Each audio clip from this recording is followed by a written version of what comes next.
오늘부터는 야고보서 말씀을 함께 나누면서 우리 하나님의 은혜를 함께 나누려고 그럽니다. 우리는 모두가 다 기독교 신앙을 가지고 생활을 합니다. 우리 안에 믿음이 있어요. 신앙이 있어요. 그런데 과연 내가 가지고 있는 이 믿음, 내가 가지고 있는 내 안에 있는 이 신앙이 진짜 신앙이냐, 살아있는 신앙이냐, 죽은 신앙이냐, 이것이 굉장히 우리에게는 중요한 것입니다. 내가 가지고 있는 이 신앙이 살아있는 것인지 죽어있는 것인지, 이런 것을 우리가 어떻게 알 수 있을까요?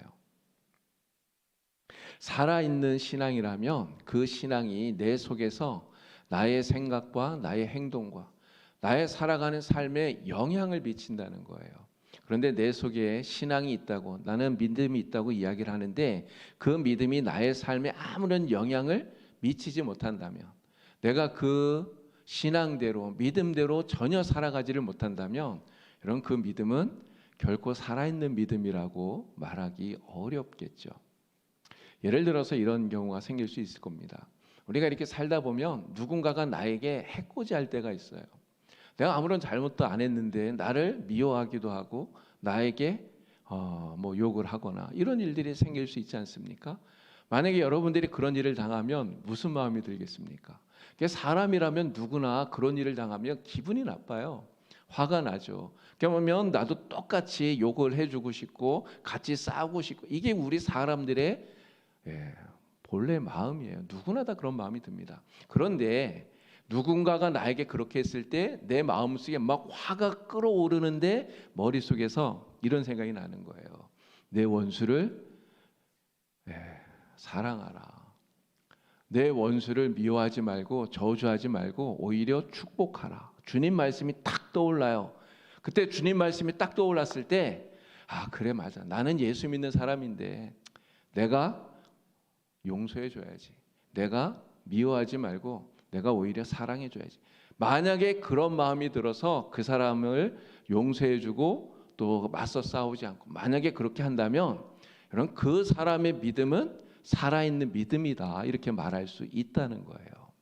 그런데 똑같은 상황 속에서 주님 말씀이 딱 머리에 떠오릅니다. 떠오르는데 그건 그거고 이렇게 하면 그 믿음은, 신앙은 살아있는 게 아니라는 거죠. 영국의 철학자인 버트런드 러셀이라고 하는 사람이 있습니다. 이분이 이런 이야기를 했대요. 내가 믿는 철학이 내 삶을 지배하지는 않는다. 철학은 철학이고 현실은 현실이다 라고 이야기를 했다는 거예요. 이 러셀이라고 하는 이분이 20세기에 가장 영향력 있는 사상가 중에 한 분이라고 이야기를 한답니다.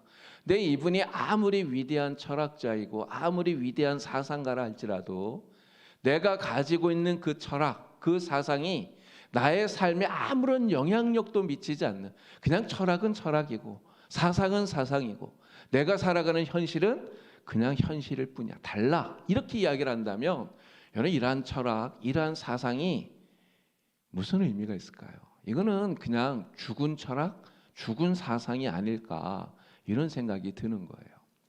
자, 짐 엘리엇이라고 하는 선교사님이 있습니다. 이 짐 엘리엇 선교사가 자기의 일기장에다 이렇게 쓴 거예요. 영원한 것을 얻기 위해 일시적인 것을 버리는 자는 결코 어리석은 자가 아니다 라고 자기의 일기장에 짐 엘리엇이 썼습니다. 영원한 것, 하나님의 나라, 주님의 영광, 복음, 천국, 영생, 이러한 것들을 얻기 위해서 일시적인 것, 내가 이 세상에서 살아가는 나의 짧은 이 삶의 이 모든 것, 이런 것들을 버리는 것은 결코 어리석은 게 아니다 라고 쓴 거예요. 근데 이것을 쓰기만 했을까요? 짐 엘리엇은 이것을 쓰기만 한 것이 아니라 이 믿음, 이 신앙을 자신의 삶에서 그대로 실천했다는 거예요. 그래서 복음을 위해서 자신의 생명을 바칠 각오를 합니다. 그리고 단 한 번도 복음이 전해지지 않았던 에콰도르, 아우카족, 그들을 찾아가서 복음을 전한 거예요. 근데 복음을 전하다가 이 아우카족에 의해서 28살에 이 짐 엘리엇 선교사가 순교를 했어요. 그의 신앙은 그냥 머리로 그냥 지식으로 아는 그런 신앙이 아니라는 거죠. 그의 신앙은 자신의 삶을 바꾸고 변화시키는, 자신의 삶을 이끌어가는, 그래서 한마디로 말하면 살아있는 신앙이었다, 이렇게 말할 수 있는 것입니다. 오늘부터 이제 야고보서 공부를 해요. 이 야고보서가 우리에게 중요한 질문을 하고 있습니다. 두 가지 질문을 합니다. 당신의 믿음은 살아있는 믿음입니까? 물어요, 우리에게. 당신이 가진 그 믿음은 당신의 삶을 바꾸고 있습니까? 라고 우리에게 질문을 해요. 근데 야고보서가 우리에게 던지는 이 질문이 사실은 우리를 굉장히 좀 불편하게 만들 수 있습니다. 좀 불편하게 만들 수 있는 그런 질문이에요. 그러나 이 질문은 우리의 믿음을 바르게 세우는 질문이라는 것을 우리가 기억해야 돼요. 이 질문을 통해서 정말 내 믿음이 살아있는 믿음인가, 죽은 믿음인가, 이것을 돌이켜보면서 내 믿음을 살아있는 믿음으로, 바른 믿음으로, 온전한 믿음으로 세워나가게 된다면 이 질문이 우리에게 아주 유익한 그러한 질문이 된다는 거죠. 특별히 우리가 지금 살고 있는 이 시대가 이 질문이 필요한 때라고 생각이 됩니다. 우리나라의 기독교인이 20%가 넘는다고 그러지 않습니까? 100명 중에 20명이 넘는 사람이 기독교인이래요. 하나님을 믿는다고 말하고 예수를 믿는다고 말합니다. 그런데 우리가 사는 이 세상이 정말 그렇게 진리의 빛으로 인도되어지는 그러한 아름다운 세상인가 생각해 보면 사실은 그렇지 못해요. 그럼 바닷물이 짜지 않습니까? 바닷물이 짠데요. 그 소금이 있기 때문에 짠 거잖아요. 그런데 그 바닷물 속에 녹아있는 소금의 양은 20%이 정도로 많지 않아요. 4%인가요? 아주 작은 양의 소금이에요. 근데 그 소금 때문에 바닷물이 짜다는 거죠. 근데 우리나라의 기독교인이 20%가 넘는다고 말하는데도 불구하고 우리가 사는 세상이 정말 온전하게 바르게 아름다운 이런 세상이 되지 못한다는 것은 결국은 믿는다고 말하고 있는 우리들 한 사람 한 사람이 그 믿음을 삶 속에서 실천하지 못하기 때문에 그런 게 아닐까, 이러한 각성을 하게 되는 것입니다. 오늘 내가 가진 믿음, 정말 내가 믿는다고 말하는 이 믿음이 진짜 살아있는 믿음인가를 우리는 깊이 생각해야 되는 거예요. 야고보서는 믿음에 대한 이야기를 하는데 이 믿음을 단지 기독교 교리로서 가르치는 것으로 끝나는 게 아닙니다. 우리가 믿는다고 말할 때 이 믿음을 우리의 삶 속에서 어떻게 적용해 나갈 것인가, 이 믿음을 우리가 어떻게 삶 속에서 진짜 실천할 것인가를 이야기를 하는 거예요. 그래서 믿음은 믿음이고 삶은 삶이다, 이렇게 말하는 것이 아니라 믿음이 곧 삶이다 라고 말하고 그렇게 살아가게 우리에게 도전을 하고 있다는 거죠. 그래서 오늘 우리는 야고보서를 공부하면서 나의 삶을 믿음이 이끌어가는 이러한 기적을 체험하게 되길 우리 주님의 이름으로 축원합니다. 야고보서 공부를 통해서 정말 담대하게 내가 믿음대로 살아감으로 삶이 변화되어지는 그러한 은혜, 이 믿음을 가지고 우리가 살고 있는 이 세상을 바꾸고 변화시키는 거룩한 영향력을 갖게 되는 우리 봉산교회 성도님들이 다 되기를 우리 주님의 이름으로 간절히 축원합니다. 자, 야고보서를 우리가 이제 공부하는데요. 이 야고보서는 우리가 신약 성경에서 공동 서신이라고 부르는 편지들 가운데 하나입니다. 신약 성경은 총 27권으로 되어 있습니다. 27권. 근데 이 27권이 복음서가 이제 4권이 있고요. 마태, 마가, 누가, 요한. 그리고 역사서가 한 권 있습니다. 사도행전. 그리고 바울이 쓴 서신들, 편지들이 13권이 있고요. 그리고 공동서신이라고 부르는 책들이 편지가 8개가 있습니다. 그 8개 공동서신 가운데 하나가 야고보서예요. 그리고 계시록이 한 권이 있고 이렇게 해서 이제 27권이 되는데, 자, 바울이 쓴 편지 그리고 공동서신들, 그래서 13권, 8권, 총 21권인가요?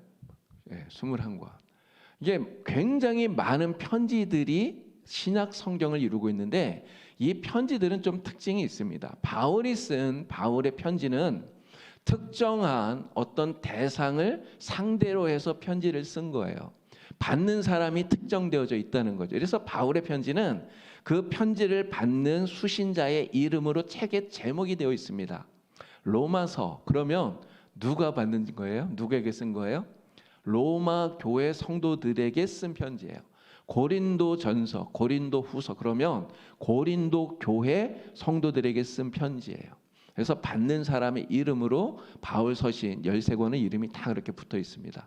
자, 그런데 공동 서신은 그렇게 되어 있지 않아요. 공동 서신은 받는 사람이 딱 특정되어져 있는 게 아니에요. 어떤 특정한 교회에다가 편지를 쓴 것이 아니라 그 당시 일반적인 상황 속에서 성도들이 당하고 있는 이런 형편 속에서 모든 교회가 다 같이 회람해서 볼 수 있도록 그렇게 편지를 쓴 거예요. 그래서 공동서신이라고도 부르고요. 또 일반서신 이렇게도 부릅니다.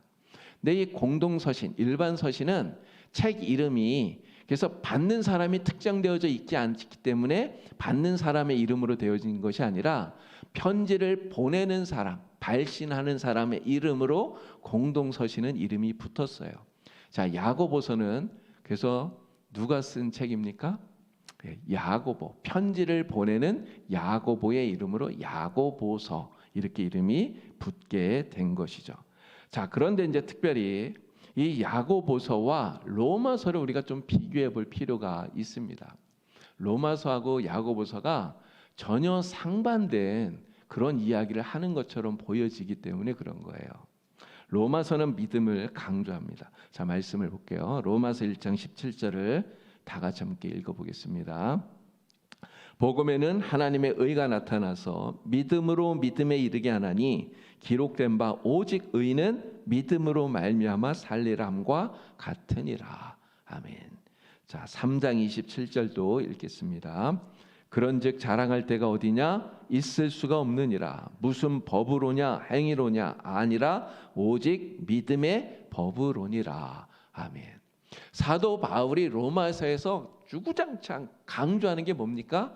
오직 믿음으로예요. 믿음으로. 우리가 이신칭의 이야기 하잖아요. 오직 믿음으로 의롭게 된다. 우리가 어떤 행위를 해서 의롭게 되는 게 아닙니다. 우리가 열심히 이렇게 교회 나와서 신앙생활 잘하기 때문에 그거 보고 하나님이 야, 너 의롭다, 너 구원받아라 이렇게 말씀하시는 게 아니라는 거예요. 우리가 하나님을 믿고 예수님을 나의 구주로 영접했을 때 그 믿음을 보고 너는 의롭다 인정해 주신다는 거죠. 믿음으로, 오직 믿음으로. 이게 로마서는 이렇게 믿음을 강조하는데 근데 야고보서를 딱 펼치니까 전혀 다른 이야기를 한다는 거예요. 자, 야고보서 2장 20절부터 22절을 함께 읽어보겠습니다. 아, 허탄한 사람아, 행함이 없는 믿음이 헛것인 줄 알고자 하느냐? 우리 조상 아브라함이 그 아들 이삭을 제단에 바칠 때에 행함으로 의롭다 하심을 받은 것이 아니냐?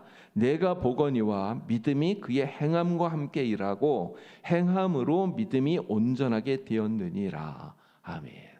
자, 야고보서 2장 24절입니다.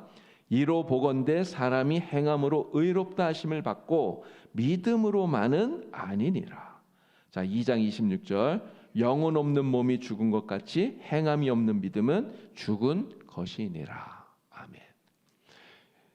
로마서 말씀하고 야고보서 말씀을 읽어보면 전혀 달라요. 로마서는 믿음 막 이렇게 믿음을 강조하는데 야고보는 믿음으로만 아니야. 행함으로 구원받는 거야. 이렇게 이야기를 하는 것처럼 보여진다는 거예요. 그래서 이 로마서와 야고보서가 서로 정반대의 주장을 하는 것처럼 보여져요. 그래서 로마서를 읽을 때, 야고보서를 읽을 때 좀 우리가 헷갈릴 수가 있다는 거죠. 마틴 루터가 종교개혁을 시작을 했습니다. 마틴 루터가 종교개혁을 시작하면서 붙들었던 말씀이 로마서의 말씀이에요. 로마서의 말씀을 붙들어서 오직 의인은 믿음으로 말미암아 살리라. 이 말씀을 붙들고 종교개혁을 시작을 했는데 그런데 이 종교개혁, 로마서 말씀을 붙들고 시작했던 이 마틴 루터에게 야고보서는 어떻게 보였을까라고 하는 거죠. 화면에 저기 있는 것처럼 마틴 루터는 야고보서를 가리켜서 지푸라기 서신이라고 부릅니다. 지푸라기 서신. 예수님께서 탄생하실 때 그 마구간에 보면요, 마구간에 많은 것들이 있잖아요. 예수님을 뉘었던 말 구유가 있고요. 거기에 또 목자도 있고 뭐 하여간 많은 것들이 있는데 거기에 지푸라기도 있어요. 지푸라기 바닥에 깔려 있는. 말 구유는 예수님을 뉘었던 그러한 장소이기 때문에 너무너무 귀해요. 그런데 그 밑에 깔려 있는 지푸라기는 사실 별 쓸모없는, 가치 없는, 보잘것없는 것이다. 이런 의미에서 지푸라기 서신이라고 부른 거예요. 이 야고보서도 신약 성경 27권 가운데 하나입니다. 신약 성경 안에 야고보서가 들어있기 때문에 야고보서를 버릴 수는 없어요. 그렇잖아요. 버리면 안 됩니다. 버릴 수는 없는데, 그런데 믿음을 강조하는 이 마틴 루터에게는 행함을 강조하는 이 야고보서가 마치 별 쓸모없는, 가치 없는 지푸라기처럼 보여졌다는 거예요. 그래서 지푸라기 서신이라 이렇게 불렀다는 것입니다. 자, 그러면 우리는 루터가 이 지푸라기라고 부르는 이 야고보서를 왜 공부해야 되느냐 하는 거죠. 루터는 지푸라기 별로 가치 없는 이렇게 이야기를 하는데 왜 우리는 야고보서를 공부해야 되는가? 야고보서가 절대로 지푸라기처럼 가치 없는, 쓸모없는 책이 아니기 때문에 그렇습니다. 야고보서는 우리의 믿음을 참된 믿음이 되도록 이끌어주는 진리의 말씀, 하나님의 말씀이기 때문에 우리는 이 야고보서를 공부해야 되는 거예요. 근데 사실은 마틴 루터가 왜 야고보서를 지푸라기 서신이라고 불렀는가, 그 이유도 우리가 잠깐 생각해 볼 필요가 있는데요. 다 사실은 그 시대 상황 때문에 마틴 루터가 그렇게 불렀던 거예요. 마틴 루터가 종교개혁을 일으켰던 그 당시 로마 카톨릭이 어떤 일을 했습니까? 그 사람들이 로마 카톨릭에서 면죄부를 팔았어요. 면죄부. 커다란 돈통을 만들어 놓고 거기에 동전을 탁 넣으면 동전이 딱 떨어지면 땡그랑 소리가 나잖아요. 동전 떨어지는 이 땡그랑 소리에 지금 연옥에 가 있는 너의 죽은 그 부모의 영혼이 천국으로 올라간다고 이야기를 한 거예요. 여러분, 부모님 우리가 잘 섬기고 싶잖아요. 우리 부모님이 정말 하나님 잘 섬겨서 다 천국 가길 원하는데 그렇게 하지 못한 부모님이 있다면 그 자식된 마음으로 내가 돈을 조금 내서라도 부모님 천국 보내주고 싶은 이런 마음 들지 않겠습니까? 이런 마음을 다 이용해서 면죄부를 팔아서 돈을 끌고 모았던 거예요. 행함, 행위, 이게 구원의 절대적인 조건이 된다고 얘기했던 시대가 바로 이 로마 카톨릭 시대라는 거죠. 그래서 마틴 루터는 아니야, 오직 믿음으로 구원받는, 행함으로 구원받는 게 아니야 라고 믿음을 강조하는데, 그렇게 믿음을 강조하던 그때 야고보서를 읽어보니까 조금 다른 뉘앙스가 느껴지는 거예요. 그래서 말씀은 말씀인데 성경에는 있지만 지푸라기처럼 좀 별로 가치가 없는 그런 서신이다, 이렇게 이야기를 마틴 루터는 했다라고 하는 거죠.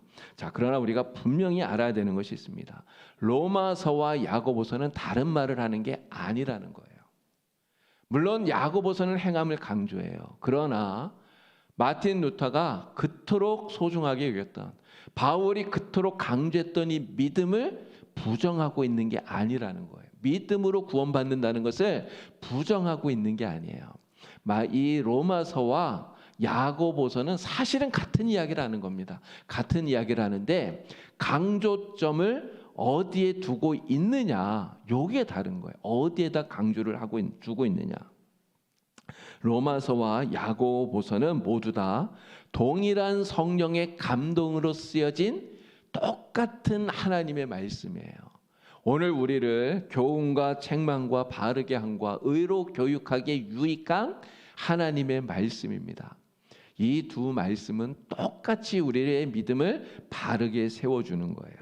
자, 로마서는 믿음을 강조하는데 어디에 강조점을 두냐면 믿음에 대해서, 믿음으로 의롭게 된다는 여기에 강조를 두는데, 로마서는 바로 그 믿음을 우리의 삶 속에서 어떻게 실천해 나가야 되느냐, 여기에다 강조점을 두고 있다는 거죠. 요 차이가 있을 뿐인 것이지, 로마서와 야고보서가 서로 배치되는 책이 아니다라고 하는 것을 우리가 기억해야 돼요.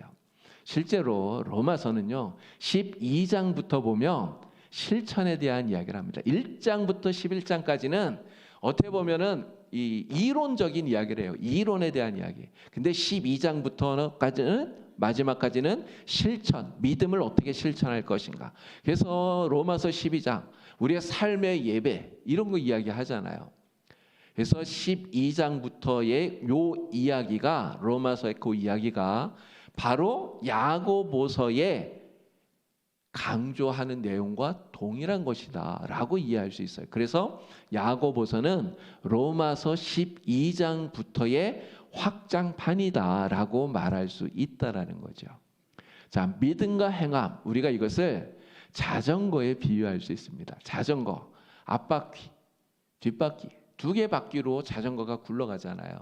그럼 앞바퀴가 더 중요한 거예요? 뒷바퀴가 더 중요한 거예요? 어떤 게 더 중요한 것입니까? 어떤 게 더 중요한 게 아니에요. 앞바퀴도 중요하고 뒷바퀴도 중요해요.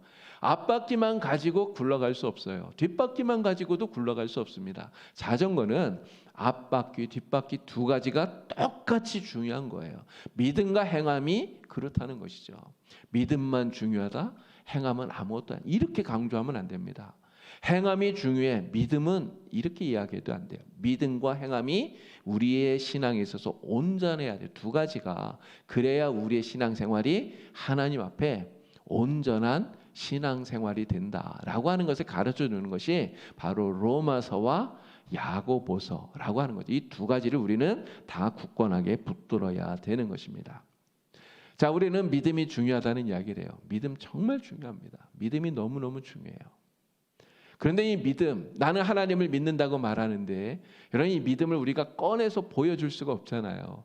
나는 하나님을 믿는데 이 믿음을 우리가 어떻게 사람들에게 보여줄 수 있습니까? 보여줄 수 없잖아요. 그런데 믿음을 꺼내서 보여줄 수는 없지만 내가 하나님을 믿는다고 하는 이 사실을 우리가 증명할 수는 있어요. 증명해 보일 수는 있어요. 예를 들어서 어떤 남자와 여자가 둘이 서로 사랑을 합니다. 남자가 여자에게 얘기해요. 나 당신 너무너무 사랑해. 여자가 남자에게 물어요. 나를 사랑한다면 나를 사랑하는 증거를 보여주세요. 저 하늘에 달이라도 따갖고 오세요. 이야기할 거 아닙니까? 그러면 이 남자가 어떻게 해요? 자기가 이 여자를 사랑한다는 걸 보여주기 위해서 정말 할 수 있는 모든 걸 다 할 거 아닙니까? 진짜 하늘의 별이라도 따다주는 이러한 신용이라도 하면서 막 하잖아요. 그러한 행동, 바로 이 여인을 사랑한다는 것을 행함으로 보여주는 거예요. 이게 증거하는 거예요. 똑같은 것입니다. 믿음. 내가 하나님을 믿어요. 내가 예수님을 믿어요. 오직 믿음으로 말미암아 의롭게 된 이 믿음을 우리는 가지고 있어요. 이 믿음을 어떻게 증거할 것인가? 바로 이 믿음을 가지고 살아가는 나의 삶의 모습들. 이 믿음이 나의 삶을 바꾸고 변화시켜서 이 세상 속에 거룩한 빛을 드러내는 이 모습을 보여줌으로써 내가 참된 믿음을 가지고 살아간다는 것을 증명할 수 있다는 거죠. 이 증명이 반드시 필요하다는 거예요. 야고보서는 바로 그 믿음의 증거를 보여라. 이것을 우리에게 말씀하고 있는 겁니다. 만일 입으로는 믿는다고 말하는데 행함으로 그 믿음을 드러내고 증거하지 못한다면 그 믿음은 그래서 야고보는 죽은 거라고 말하는 거예요. 그런데 죽은 믿음으로는 우리가 구원받지 못한다. 이것을 말씀하고 있는 거죠. 자, 바울은 또 이런 이야기도 합니다. 에베소서에 보면 우리의 신앙이 성장해야 된다는 이야기를 해요. 에베소서 4장 13절 말씀 우리 다 같이 함께 읽어보겠습니다. 우리가 다 하나님의 아들을 믿는 것과 아는 일에 하나가 되어 온전한 사람을 이루어 그리스도의 장성한 분량이 충만한 데까지 이르리니. 아멘. 이게 신앙, 믿음의 성장을 이야기하는 거예요. 여러분, 우리가 예수님을 믿으면 하나님이 우리의 그 믿음을 보시고 너는 의로워. 너는 의로운 자야. 너는 하나님의 자녀야라고 말씀하시는데 여러분 이렇게 믿음으로 의롭게 되는 것은요. 우리 신앙의 시작, 출발점일 뿐인 거예요. 출발점이에요. 그러면 그 다음부터는 어떻게 해야 될까요?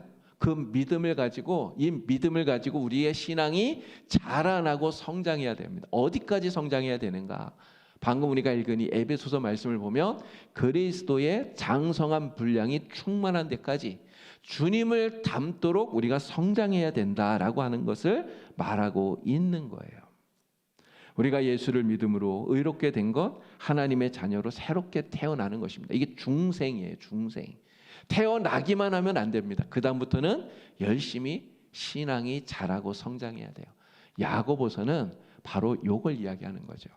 로마서는 믿음으로 새롭게 태어나는 중생을 말한다면, 야고보서는 그 태어난 사람이 자라고 성장해서 주님을 닮아가기까지 그 과정을 말하는 것이다. 우리가 이렇게 이해를 할 수 있는 것입니다. 그래서 우리는 이 야고보서를 통해서 내 안의 믿음을 새롭게 하고요, 그리스도를 닮은, 주님을 닮은 이러한 신앙의 아름다운 성장을 이루어 가야 되는 거죠. 그래서 야고보서를 우리가 꼭 공부해야 되고, 이 야고보서 공부할 뿐만 아니라 정말 내가 믿는 대로 믿음으로 살아가는 이러한 신앙의 실천을 오늘 우리가 해야 되는 것입니다. 자, 오늘은 야고보서 이제 첫 시간이기 때문에 개론이잖아요. 그래서 야고보서 1장 1절 말씀을 통해서 야고보서는 누가 썼는가? 야고보서의 저자와 또 야고보서는 그럼 누구에게 썼는가? 수신자에 대한 이야기를 잠깐 하도록 하겠습니다. 야고보서는 누가 썼을까요? 아까 말씀드렸죠. 공동서신은 편지를 발신한 사람의 이름으로 책이 되어 있다고 말씀을 드렸어요. 야고보서는 그럼 누가 썼는가? 답이 그 책 이름에 있습니다. 야고보가 이 책을 쓴 거예요. 야고보. 자, 그러면 이 야고보는 과연 누구인가? 어떤 야고보인가? 이런 신약 성경에 야고보가 여러 명이 나옵니다. 4명이 나오는데 그 가운데 우리가 주의해서 보아야 될 야고보는 3명이에요. 첫 번째 야고보는 누구냐면 예수님의 제자 가운데 사도 야고보. 바로 요한의 형제. 예수님께서요, 이게 3명의 제자를 늘 이렇게 데리고 다니시잖아요. 베드로, 야고보, 요한. 바로 그 야고보, 요한의 형제인 세베대의 아들인 이 야고보예요. 자, 여러분, 이 야고보는 예수님의 가장 초기 제자입니다. 초기. 예수님 사역하면서 바로 불렀던 제자예요. 그렇기 때문에 예수님의 공생의 3년을 항상 같이 다녔고요, 예수님이 하신 그 말씀을 다 들었습니다. 예수님이 하시는 기적도 다 보았던 사람이에요. 그래서 이 야고보가 성경을 기록했다면 충분히 기록할 만한 사람이라고 생각이 돼요. 그리고 활동도 굉장히 많이 했잖아요. 복음서를 보면 이 야고보 이야기가 굉장히 많이 나옵니다. 자, 그런데 이 야고보가 성경을 기록했을 수도 있는데 너무나 안타깝게도 가장 빨리 순교를 했어요. 사도행전 12장 1절 2절에 보면 야고보 순교한 이야기가 나옵니다. 헤롯이 손을 들어 교회 중에서 몇 사람을 해하려 하여 요한의 형제 야고보를 칼로 죽였다고 이야기를 해요. 근데 야고보가 순교한 요때가 언제냐면 예수님께서 부활하시고 승천하고 난 이후에 채 20년이 지나지 않았던 때입니다. 아직 교회가 막 확장되어서 이렇게 흩어져 있지, 이렇게 되어 있지를 못했던 때라고 하는 거죠. 그렇기 때문에 이 요한의 형제인 세베대의 아들 야고보가 이 야고보서를 썼을 가능성은 매우 좀 낮다, 이렇게 말할 수 있는 거죠. 자, 그럼 두 번째 야고보는 누구이냐? 두 번째 야고보. 이 두 번째 야고보는 알페오의 아들 야고보. 역시 예수님의 12 제자 가운데 한 사람이에요. 예수님의 제자 가운데 야고보가 2명입니다. 2명. 그래서 조금 전에 이야기했던 세베대의 아들 야고보를 우리가 큰 야고보라고 부르고요, 그리고 이 알페오의 아들 야고보를 작은 야고보라고 불러요. 마가복음 15장 40절에 작은 야고보라고 이야기를 합니다. 그런데 이 작은 야고보, 알페오의 아들인 이 야고보는 굉장히 조용한 사람이에요. 아주 조용하고 드러나지 않는, 묵묵하게 자기의 사명을 감당했던 이러한 사도라는 거죠. 이 작은 야고보에 관한 기록이 딱 한 번 나와요. 마가복음 15장에 예수님께서 십자가에 못 박히실 때 멀리서 그 예수님 돌아가시는 것을 바라보고 있었다라고 하는 장면에 이 작은 야고보 이름이 한 번 나와요. 전생에 의하면 이 야고보는 예루살렘에서 복음을 전하다가 순교했다고 전해집니다. 그래서 이 야고보 그의 그러한 성격이라든가 그러한 활동했던 이런 것들을 보면 이 두 번째 알페오의 아들 야고보 역시 예수님 제자이긴 하지만 야고보를 썼을 가능성은 매우 낮다 이렇게 생각해 볼 수 있는 거죠. 그리고 이제 중요한 이 야고보서를 기록했을 거라고 생각되어지는 또 한 사람의 야고보가 있습니다. 바로 예수님의 동생인 야고보예요. 마태복음 13장 55절에 그 이름이 나옵니다. 이는 그 목수의 아들이 아니냐? 그 어머니는 마리아, 그 형제들은 야고보, 요셉, 시몬, 유다라 하지 않느냐라고 말합니다. 바로 그 야고보, 예수님 바로 밑에 태어났던 야고보. 그런데 야고보와 예수님은 이복 형제는 아니죠. 배다른 형제가 아닙니다. 배는 같아요. 어머니가 같으니까 같은 어머니 마리아에게서 태어났어요. 아버지가 달라요. 예수님은 성령으로 잉태한 하나님의 아들이지만 이 야고보는 요셉의 아들입니다. 자, 그런데 이 야고보는 예수님의 생전에는 예수님을 메시아로 인정하지 않았어요. 사람들이 예수님이 미쳤다고 막 이렇게 말하니까 야 진짜 우리 형이 미쳤나 봐 이렇게 생각을 해서 예수님이 사역하시는 그 자리에 와서 예수님을 데려가려고 했던 그러한 동생이었어요. 그런데 예수님이 십자가에서 죽으시고 부활하신 후에 야고보는 부활하신 예수님을 직접 만납니다. 고린도전서 15장 7절에 야고보에게 부활하신 예수님이 보이셨다고 말씀해요. 바로 부활하신 예수님을 만난 후에 야고보는 예수님을 구주로 영접하고 메시아로 영접하게 된 거죠. 그리고 나서 초대교회 예루살렘에 생겨난 이 초대교회에서 야고보가 지도자가 됩니다. 갈라디아서 1장 19절, 2장 9절, 또 사도행전 12장 17절, 15장 13절, 21절, 또 21장 18절 이런 말씀들을 쭉 보면 이 야고보에 대한 이야기가 나오는데 결정적으로 뭐라고 얘기했냐면요. 예루살렘 교회에서 기둥과 같이 여기는 지도자라고 말해요. 베드로, 사도 요한과 함께 야고보가 예루살렘 교회의 지도자, 특별히 기둥과 같이 여겨지는 지도자였다라고 하는 거죠. 그래서 거의 대부분 모든 학자들은 바로 이 예수님의 동생인 야고보가 이 야고보서의 저자일 것이다라고 인정을 하고 있는 거예요. 자, 그러면 예수님의 동생인 야고보가 야고보서를 썼다고 한다면 오늘 우리가 읽었던 이 야고보서 1장 1절 말씀에서 야고보가 자기를 소개할 때 굉장히 특이한 점을 하나 찾을 수 있는 거예요. 자, 야고보서 1장 1절 뭐라고 말합니까? 하나님과 주 예수 그리스도의 종 야고보 이렇게 얘기하는 거예요. 자기를 뭐라고 소개해요? 하나님과 주 예수 그리스도의 종이라고 얘기를 해요. 여러분 만약에 제가 야고보였다면 저는 이렇게 쓰지 않았을 것 같아요. 예수 그리스도의 동생 야고보는 여러분 그렇게 쓰고 싶은 마음이 없었을까요? 여러분 내가 어떤 유명한 사람의 그런 어떤 친인척 관계 엄청 유명한 그 사람이 나의 친형이에요. 여러분 그러면 그 덕을 좀 보고 싶잖아요. 그 이름을 이야기하고 싶지 않겠습니까? 관계를 밝혀서 내가 예수님의 친동생이야 이야기하고 싶지 않겠어요? 그러면 사람들이 와 예수님의 친동생이야 그 말의 권위라든가 그 사람의 권위라든가 훨씬 더 인정해 줄 것 같지 않습니까? 그런데 야고보는 그런 말을 일체 단 한마디도 언급하지를 않는다는 거예요. 그러면서 뭐라고 말합니까?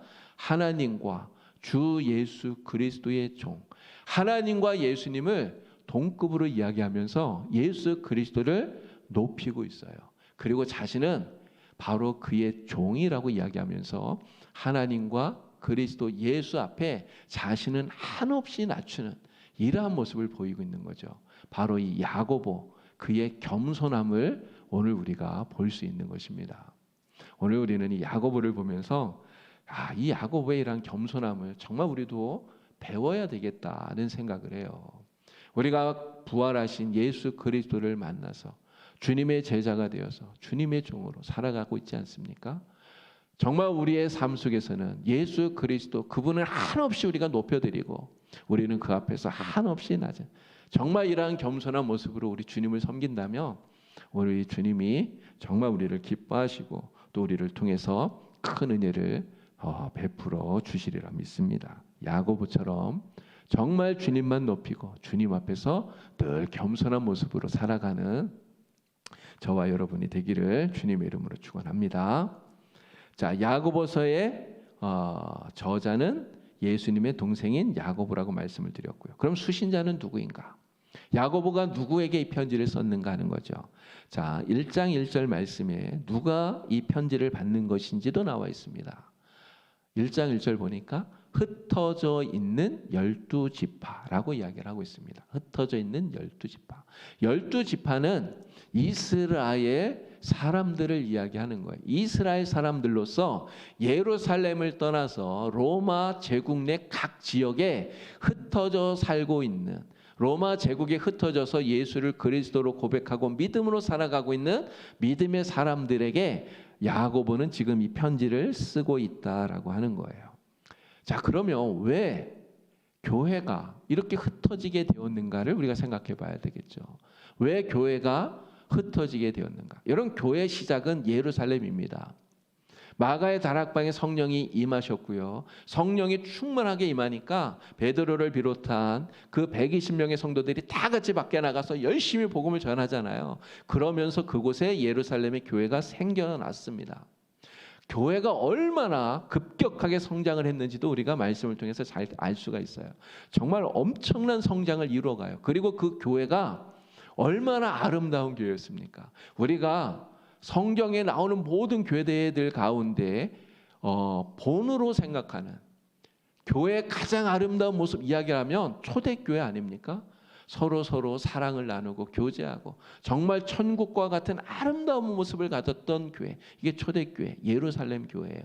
그런데 하나님께서 이토록 아름다운 초대교회 예루살렘 교회를 흩으셨다는 거예요. 왜 흩으셨을까? 주님의 뜻은 이겁니다. 예수님께서 사도행전 1장 8절에 이야기하시잖아요. 예루살렘과 온 유대와 사마리아와 땅끝까지 이르러 내 증인이 되어라. 복음을 전해라. 이게 교회를 세우신 주님의 뜻이에요. 자, 그런데 예루살렘 교회는 지금 어떻게 하고 있습니까? 너무너무 아름다워요. 자기들끼리 정말 아름다운 교제와 사랑을 나누어요. 너무나 아름답고 행복한데 주님의 이 뜻을 따라서 하질 않는 거예요. 땅끝까지 이르러서 복음을 전하려면 어떻게 해야 됩니까? 예루살렘에만 있으면 안 돼요. 흩어져야 된다는 거죠. 흩어져야 돼요. 그런데 흩어지지 않고 야, 우리 교회 너무나 좋으니까 우리끼리 모여서 정말 사랑하고 행복하게 지내자. 이게 우리끼리 이렇게 똘똘 뭉쳐 있는 거예요. 그러니까 하나님 어떻게 하십니까? 그 아름다운 예루살렘 교회이지만 핍박을 통해 그들을 흩으시는 거예요. 그래서 로마 제국 내 모든 곳으로 교회가 흩어져 나가도록 만드셔요. 그렇게 해서 흩어져서 살게 된 이 유대인 그리스도인들을 디아스포라라고 부르는 것입니다. 디아스포라. 헬라어 디아스포라는요, 디아라는 말하고 스포라, 이 두 단어의 합성어예요. 디아는 무엇을 통해라는 뜻이고요. 스포라는 씨앗을 뿌리다라는 뜻입니다. 그래서 이 디아스포라는 흩어져 뿌려져 있는 씨, 흩어진 씨를 이야기해요. 바로 하나님께서 복음을 온 세상에 전하기 위해서 흩어 뿌린 복음의 씨앗들, 이것이 바로 디아스포라, 이렇게 말할 수 있는 것이죠. 오늘 이 시대에 디아스포라라고 말하면 누가 디아스포라입니까? 바로 오늘 우리들이 디아스포라의 복음의 씨앗. 하나님께서 우리를 복음 이 지역에 또 이 세상 속에 복음을 전하시려고 우리를 여기에 흩어 뿌리셨다는 거예요. 그래서 복음의 씨앗, 우리가 감당해야 될 일은 그래서 이 복음의 씨앗으로서 복음을 더 넓게 펼쳐나가는 이 일을 감당해야 되는 거죠. 교회에는 두 가지 중요한 본질이 있습니다. 교회의 본질. 하나는 모이는 교회고요. 하나는 흩어지는 교회예요. 교회는 열심히 모여야 됩니다. 성경이 이야기하잖아요. 마지막 때가 될수록 모이는 것을 폐하려고 하는 이런 사람들이 생겨난다는 거죠. 그러한 사람들의 습관을 따라하지 말라고 성경은 이야기합니다. 우리는 열심히 모이려고 힘을 써야 돼. 애를 써야 돼요. 열심히 모여야 됩니다. 여러분 모여서 뭐 해야 돼요? 하나님을 예배하고 열심히 기도하고 성령 충만하고 또 하나님 말씀 안에서 성장하고 자라고 이러한 일들을 모여서 해야 되는 거예요. 네, 이렇게 모여서 아름다운 정말 그 초대교회 같은 아름다운 신앙 공동체를 만들어야 되는데 모여서 그것을 만든 요걸로만 끝나면 안 된다는 거죠. 모인 다음에 그 다음에 뭐 해야 됩니까? 흩어져야 된다는 거예요. 흩어져야 돼요. 그럼 흩어져서 뭐 해야 됩니까? 받은 은혜를 가지고 세상에 나가서 복음을 전하고 은혜를 끼치고 그리스도의 생명을 나누는 이러한 일을 해야 되는 거예요. 그래서 모이는 교회, 흩어지는 교회로서 이 두 가지 사명을 잘 감당하는 교회가 정말 교회의 본질을 온전히 이루는 교회, 정말 주님이 기뻐하는 교회라고 말할 수 있는 거죠. 우리 봉산교회가 바로 이러한 사명을 잘 감당하는 교회가 되기를 우리 주님의 이름으로 축원합니다. 정말 우리는 열심히 모여야 돼요. 열심히 모여서 하나님의 은혜를 충만하게 받아야 됩니다. 성령으로 충만해지고 더 열심히 기도하고 더 말씀 사모하고 그래서 은혜가 가득해지고요. 정말 우리 봉산교회가 사랑으로 충만한 초대교회와 같아져야 돼요. 그러나 아무리 사랑으로 충만하고 은혜가 충만했다고 해도요. 우리끼리 그냥 여기에서 여기가 좋사오니 하고 여기에만 모여 있으면 안 된다는 거죠. 그 다음에 어떻게 해야 된다고요? 나가야 됩니다. 나가야 돼요. 세상으로. 그래서 하나님께서 우리를 보내시는 그 세상 곳곳에서 주의 복음을 전하고 예수의 생명을 전하고 그래서 하나님의 나라가 더 확장되어져 가는 이러한 사명을 잘 감당해 나가야 되는 거죠. 우리 봉산교회가 그렇게 되기를 우리 주님의 이름으로 간절히 축원합니다. 자, 야고보서 그리스도인의 신앙 윤리를 강조하고 있다라고 말할 수 있습니다. 그리스도인의 신앙 윤리의 실천, 특별히 실천을 강조하는 것이 야고보서입니다. 또한 야고보서는 우리에게 건강한 신앙인이 되어라라고 우리에게 말씀하고 있어요. 이런 건강한 신앙인은 활동력이 있는 것입니다. 그죠? 병이 들면 막 뭘 하고 싶어도 할 수가 없어요. 몸이 아프면. 그러나 건강한 신앙인이 되면 하나님의 역사를 우리가 이루어갈 수 있습니다. 우리 봉산교회 모든 성도님들은 정말 믿음으로 의롭게 되어서 그 믿음을 가지고 하나님의 역사를 이 땅 가운데 정말 실천해 나가는 이러한 건강한 성도가 되어서 그리스도인으로서 이 세상 속에 주님의 빛을 발하는 그러한 성도가 되기를 우리 주님의 이름으로 간절히 축원합니다. 우리 함께 기도하겠습니다. 하나님 아버지, 야고보서를 우리가 함께 이제 공부합니다. 이 야고보서를 통해서 내가 믿는다고 하는 그 믿음을 정말 이 세상 속에 나타내고 보여줄 수 있는 건강한 신앙인이 될 수 있도록 주님 도와주시옵소서. 정말 야고보서를 통해 우리의 신앙의 윤리의 실천이 날마다 예수님 닮아가는 모습이 우리에게 있게 하여 주셔서 주님을 기쁘시게 하는 아름다운 신앙생활을 하는 우리 봉산교회의 모든 성도가 되도록 주님 인도하여 주시옵소서. 예수님의 이름으로 기도드리옵나이다. 아멘.